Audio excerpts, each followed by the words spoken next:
প্রিয় খামারি ভাই ও বোনেরা, আপনাদের সামনে আমি আজকে ফ্রিজিয়ান 100% বুলের একটি বাছুর নিয়ে আসলাম। এই বাছুরটা দেখেন, জন্মের পর থেকে প্রচুর শ্বাসকষ্ট এবং জ্বর। আসলে এটা কোনো বিপদের কোনো কারণ নাই, আবার অনেক বিপদ।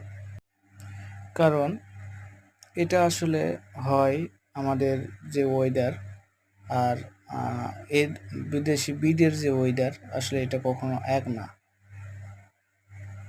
আমাদের দেশে যে তাপমাত্রা, এই তাপমাত্রা এই বাছুরগুলা সহ্য করতে এদের খুব কষ্ট হয়।